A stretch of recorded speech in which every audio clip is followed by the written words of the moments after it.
ce patron alors qui ne vous traite pas de la façon que vous voulez? Vous est-il jamais venu à l'esprit que peut-être Dieu ne vous a pas mis là-bas pour votre bien, mais pour le bien de quelqu'un d'autre? Peut-être que vous êtes la seule lumière dans cet endroit. Restez avec nous dans Jouissez de votre vie.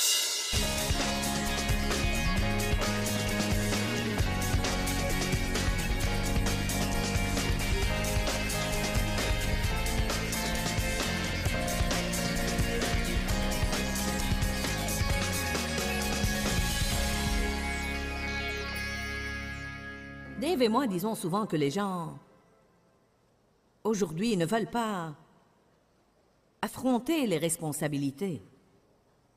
Et c'est vrai si nous regardons les choses de près. Qu'est-ce que l'avortement sinon que les gens veulent faire une chose qui est agréable, mais sans vouloir prendre la responsabilité des résultats? C'est une façon de fuir. Les gens fuient le travail dur. Aujourd'hui, nous n'aimons pas les choses difficiles. Nous sommes accros au confort. Si nous ne pouvons pas appuyer sur un bouton pour avoir la chose, nous ne la voulons plus. C'est triste que toute cette facilité, dont je crois que l'ennemi a fourni une bonne partie, est en train de tuer les gens. Les gens n'ont pas l'exercice naturel dont ils ont besoin, alors ils dépensent des millions sur l'équipement. Et les salles de gym, et ça fait boule de neige. Nous vivons dans une société avide où tout le monde veut encore, encore, encore et encore. En fait, il est vraiment étonnant de voir les talents d'artisanat que les gens avaient. Je veux dire l'art et la dextérité des années passées et la façon dont les gens faisaient les choses, la qualité des produits. Mais aujourd'hui, tout le monde est pressé. Nous n'aimons pas investir. Si nous ne pouvons pas nous permettre une chose, nous la faisons facturer. Les gens fuient la responsabilité. Les gens ne veulent pas être responsables. Ils fuient le travail dur. Les gens aujourd'hui fuient les gens difficiles.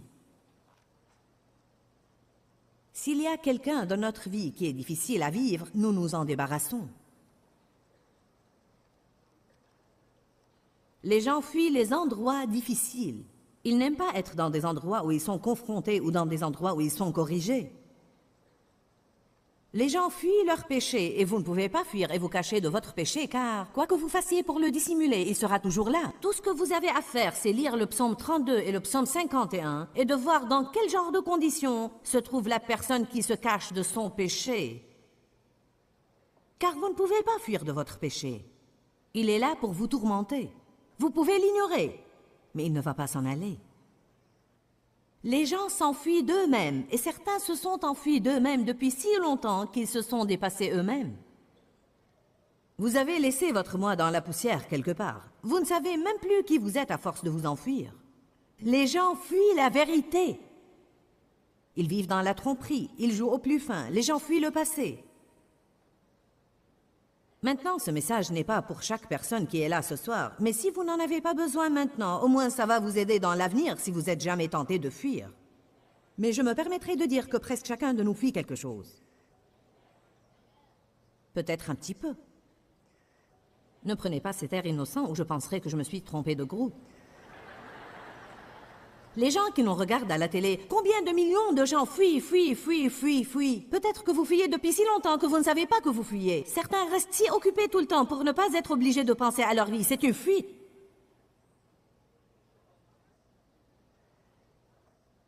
Exode 14, 9. La fuite n'apporte pas la délivrance. Les Égyptiens les poursuivirent, tous les chevaux et les chars de Pharaon et ses cavaliers et son armée, et les atteignirent campés près de la mer Rouge. Verset 10. Quand Pharaon approchait, les Israélites levèrent les yeux et virent que les Égyptiens étaient en marche derrière eux. Et les Israélites eurent une grande frayeur et crièrent à l'Éternel. Donc l'ennemi les poursuivait et ils étaient effrayés. Et ils dirent à Moïse, « N'y avait-il pas de sépulcre en Égypte sans qu'il fût besoin de nous mener mourir au désert?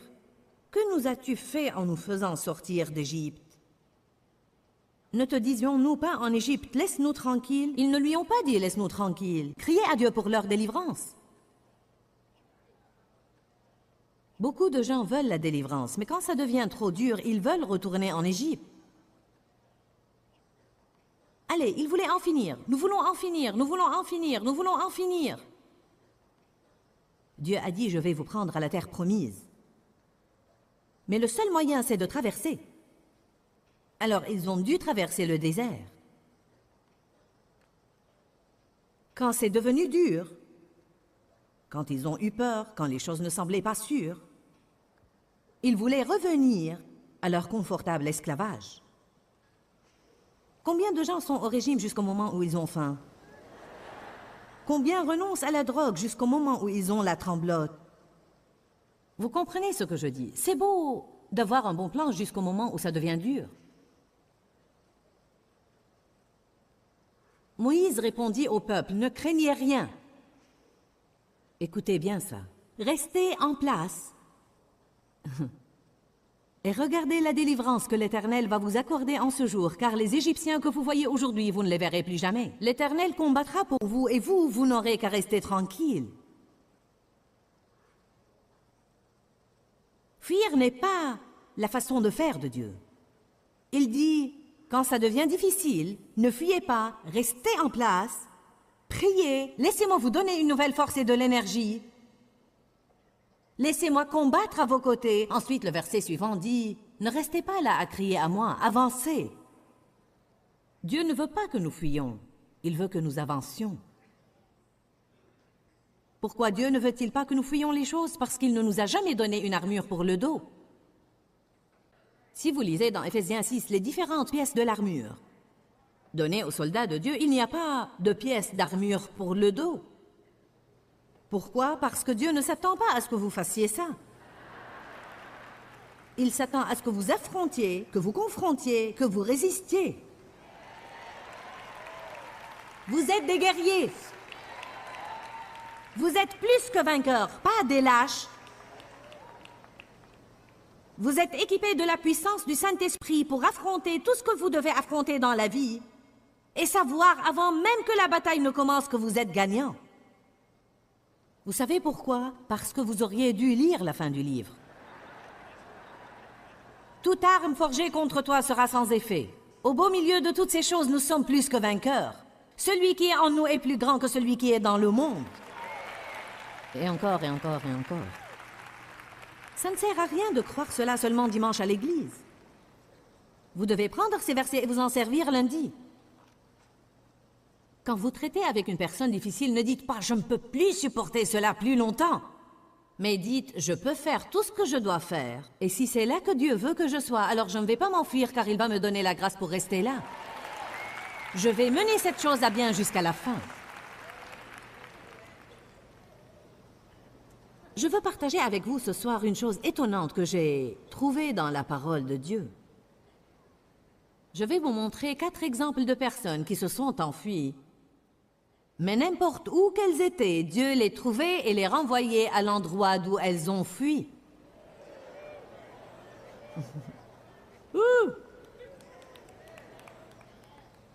Donc, il vaudrait mieux remporter la victoire cette fois-ci autour de la montagne pour ne pas être obligé de tourner encore, et encore, et encore, et encore, et encore, et encore. Allez à Actes, chapitre 7. Jetons un coup d'œil sur Moïse. Acte 7, verset 22. Alors Moïse était instruit dans toute la sagesse et la culture des Égyptiens. Et il était fort et puissant en parole et en œuvre. Et quand il avait 40 ans, il lui vint dans le cœur de visiter ses frères, les fils d'Israël, pour les aider et pour s'occuper d'eux. Il paraît qu'il savait, en ce moment-là, que bien qu'il fût élevé par la fille de Pharaon, il était en fait un Israélite. Parce qu'il avait un appel sur sa vie, et peut-être qu'il ne savait pas encore ce que c'était, il a senti qu'il devait aller aider le peuple. Il est vraiment étonnant comment parfois nous avons envie de faire une chose bien avant de comprendre pourquoi nous voulons la faire. Et quand il vit qu'un d'eux était maltraité, il prit la défense de l'homme maltraité et le vengea en frappant l'Égyptien et en le tuant. Donc il a pris des mesures que Dieu ne lui avait pas ordonné de prendre. Il s'est un petit peu devancé, et bien qu'il eut un appel sur sa vie et voulait aider le peuple. Il avait pris les choses en main. Il pensait que ses frères comprendraient que Dieu leur accordait la délivrance par sa main, considérant comme allant de soi qu'ils l'accepteraient, mais ils ne le comprirent pas. Il est surprenant combien de fois nous nous attendons à ce que les autres comprennent l'appel sur notre vie, mais ils ne comprennent pas. Et le jour suivant, il en aperçut qui se querellaient et se battaient entre eux, et il les exhorta à la paix, à se mettre d'accord et à se réconcilier, disant « Hommes, vous êtes frères, pourquoi vous maltraitez-vous l'un l'autre » Mais celui qui maltraitait son prochain repoussa Moïse en disant « Qui t'a établi chef, arbitre et juge sur nous? Est-ce que tu veux me tuer comme tu as tué hier l'Égyptien? Eh bien, maintenant, Moïse s'est rendu compte que la chose qu'il avait faite la veille avait été découverte. Quelqu'un l'avait vue. Et à cette parole, Moïse chercha la sécurité par la fuite. En d'autres termes, il s'est enfui. Dites tous, il s'est enfui. Et il devint un exilé et un étranger dans le pays de Madian, où il devint le père de 2 fils. Maintenant, je vais m'arrêter là et faire remarquer que Dieu n'avait pas demandé à Moïse de s'enfuir d'Égypte. C'est lui qui l'a fait. Nous disons toujours que Dieu a donné à Moïse 40 ans quelque part dans le désert. Et c'est vrai, et pendant ces années, beaucoup de choses en lui ont été mises au point. Mais je veux souligner que Dieu ne lui avait jamais demandé de s'enfuir. Ces choses-là auraient pu être mises au point en Égypte.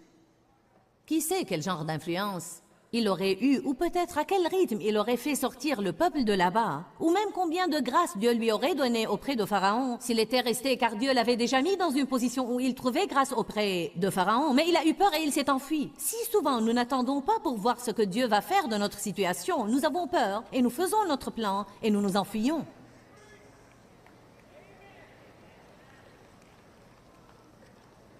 Amen.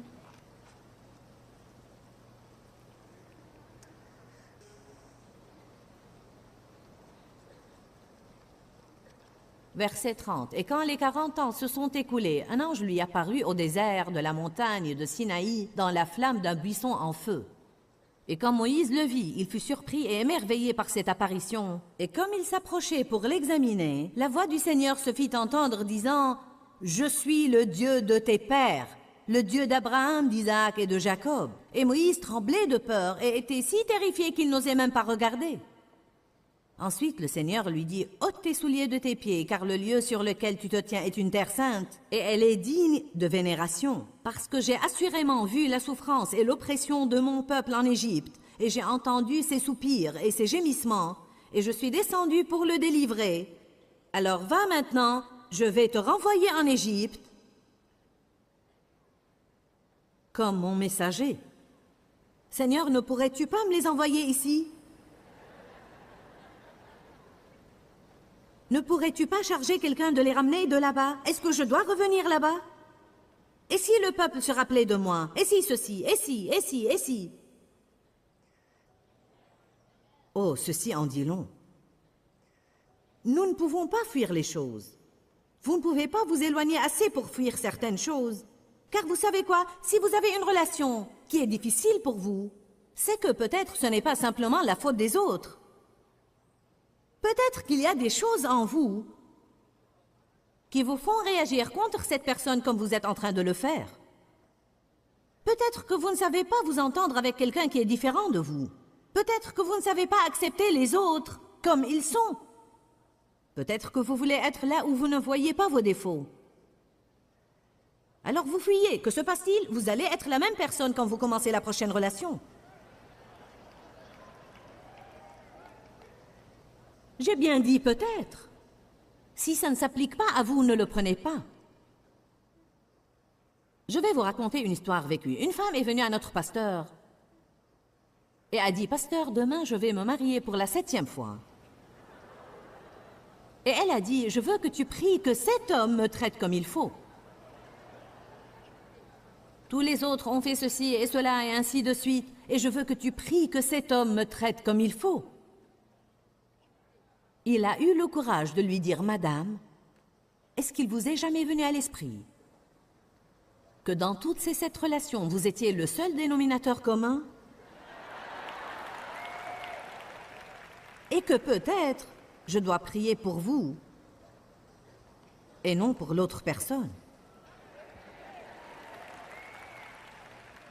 Maintenant, évidemment, il y a des moments où les relations doivent arriver à leur fin. Je n'encourage personne à rester pour être battu tous les jours et pour être maltraité, ou même à garder une relation avec un ami qui exploite et manipule et contrôle. Je ne parle même pas de ce genre de situation. Je parle de « eh bien, nous ne sommes pas compatibles. J'aimerais que vous me disiez qui l'est. »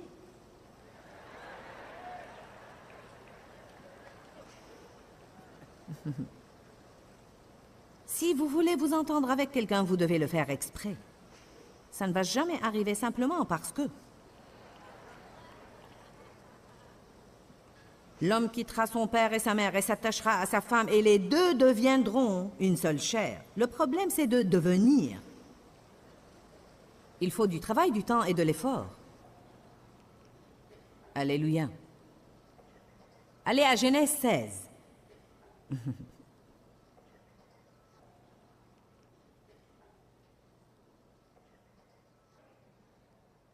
Comme j'ai dit, je sais qu'il y a des moments où vous devez sortir de situation. Mais je pense que presque vous tous convenez que dans notre société d'aujourd'hui, les gens renoncent trop facilement. Pourquoi? Parce que nous ne voulons rien de difficile. Nous devons arrêter de fuir les choses difficiles. Vous êtes loin de Dieu pour tenir bon face aux choses difficiles. Les gens n'ont pas besoin de la puissance du Saint-Esprit pour s'enfuir. Ils ont besoin de la puissance du Saint-Esprit pour tenir bon, pour résister, pour endurer, pour être résolus. Voilà les mots de la Bible sur lesquels nous devons faire des études de Bible. Résolution, endurance, souffrance. Le seul moyen d'en sortir, c'est de traverser. Jésus a dit, si vous allez hériter avec moi, vous devez souffrir avec moi. Genèse 16, nous n'allons pas étudier toute l'histoire car nous allons l'étudier dans une autre étape de notre enseignement. Mais nous savons que Sarah n'avait pas eu l'enfant qu'elle souhaitait, alors elle a pris les choses en main et a donné sa servante à son mari et a pensé qu'elle allait avoir un enfant de cette façon. Et puis les conflits ont commencé entre les deux femmes. Et finalement, Sarah a chassé Agar. En fait, elle ne l'a pas chassée, elle l'a maltraitée. Et Agar a pris sur elle de s'enfuir. Genèse 16, verset 7. Mais l'ange de l'Éternel la trouva. Commençons par le verset 6. Mais Abraham dit à Sarai, voici ta servante est en ton pouvoir. Agis à son égard comme tu veux. Et quand Sarai la traita sévèrement, l'humiliant et l'affligeant, Agar s'évada ou s'enfuit de sa maîtresse. Mais l'ange de l'Éternel la trouva près d'une source d'eau dans le désert sur le chemin de Shur. Et il dit à Agar, verset 8, écoutez bien, servante de Sarai, dis-moi d'où viens-tu et où as-tu l'intention d'aller? Alors elle répondit, je fuis devant ma maîtresse Sarai. Et l'ange de l'Éternel lui dit, retourne vers ta maîtresse, humilie-toi sous sa main et sois lui soumise. Oh oh!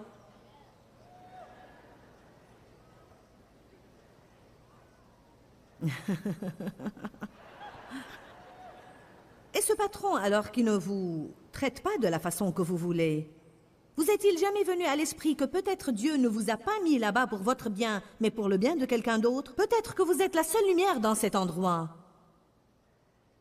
Eh bien, n'avez-vous pas demandé à Dieu de se servir de vous? Oh, allez maintenant. Oh Dieu, sers-toi de moi de grâce. Dieu, donne-moi un ministère, sers-toi de moi.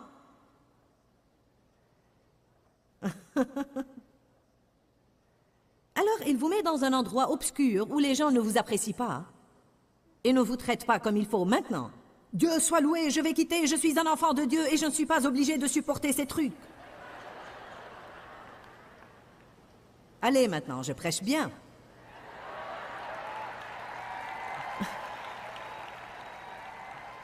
Vous est-il jamais venu à l'esprit que dans cette relation que vous avez, que ce soit un mariage ou une relation d'amour ou peut-être une relation d'amitié ou n'importe quoi d'autre, que peut-être il ne s'agit pas seulement de vous et que vous n'êtes pas mené à garder cette relation pour vous, mais peut-être pour quelqu'un d'autre?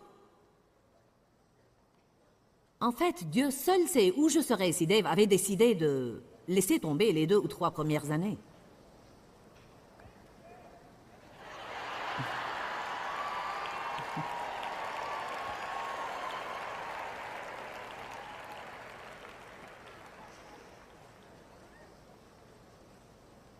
Vous dites, eh bien, cette personne-là me tape sur les nerfs.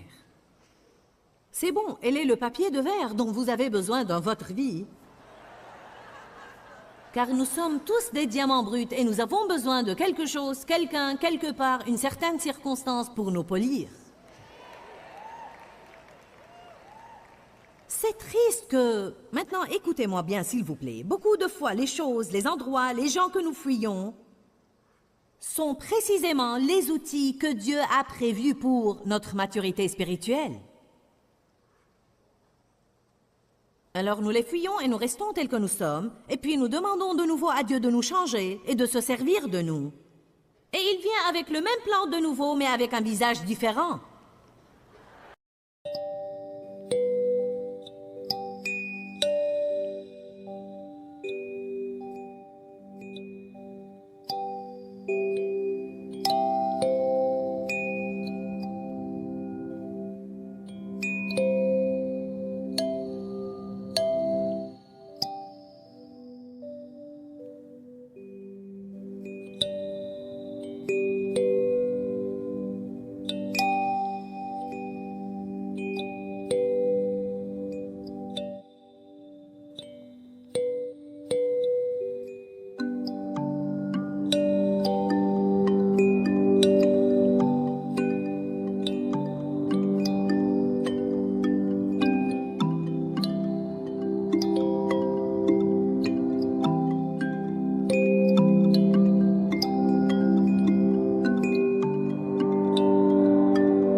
Mais ça ne nous plaît pas et nous fuyons de nouveau.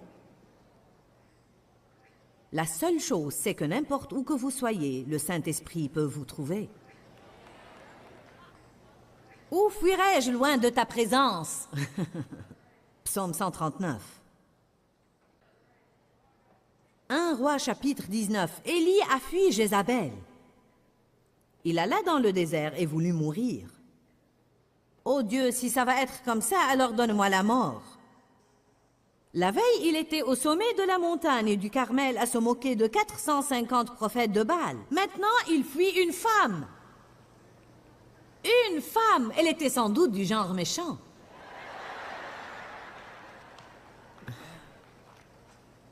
Alléluia.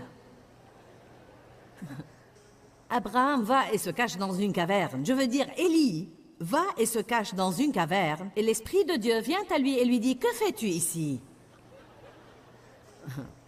Je pense que Dieu dit à certains de vous dans les endroits où vous vous trouvez, « Que faites-vous ici ?»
Fuyant,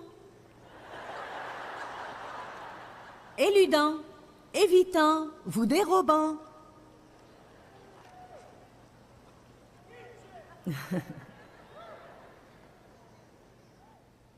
Savez-vous ce que Dieu a finalement dit à Élie? Il a fallu une tempête et une foudre et un tremblement de terre et un tonnerre et tout un tas de choses, tout un tas d'événements, et finalement il a entendu le murmure léger. Lève-toi, reprends le chemin d'où tu es venu Ouin un nouveau roi et ouin un prophète pour prendre ta place. Nous avons parlé des moyens par lesquels les gens fuient leurs problèmes. Excuses, accuser les autres, occupation, procrastination, laisser tomber et s'éloigner de la situation et se mettre à toutes sortes d'habitudes de dépendance. Vous savez, la parole de Dieu est pleine d'exemples de gens qui ne prennent pas la responsabilité de leurs actions et nous devons apprendre de ces exemples, d'arrêter de fuir, de rester en place, de confronter les problèmes et de regarder la délivrance de notre Seigneur. Cette semaine, je vais parler de marcher dans la paix. Alors, je veux simplement dire, si vous n'avez pas la paix dans votre vie parce que vous n'avez pas encore accepté Jésus comme votre sauveur personnel, je veux vraiment vous encourager à le faire aujourd'hui. Jésus attend avec ses bras grands ouverts, peu importe la quantité de mal que vous avez fait, ou bien pour combien de temps vous l'avez fait. Si vous reconnaissez vos péchés, confessez vos péchés et demandez à Jésus de venir dans votre cœur, il va pardonner vos péchés et vous purifier et vous rendre juste avec lui. Dis-leur que je les aime. Dans ce livret, Joyce Meyer donne une révélation de l'amour de Dieu pour nous. Pour obtenir ce livret gratuitement, écrivez-nous à Joyce Meyer, boîte postale 40095-6300, Larnaca, Chypre. Ou bien visitez notre site web www.joycemeyer.org/fr.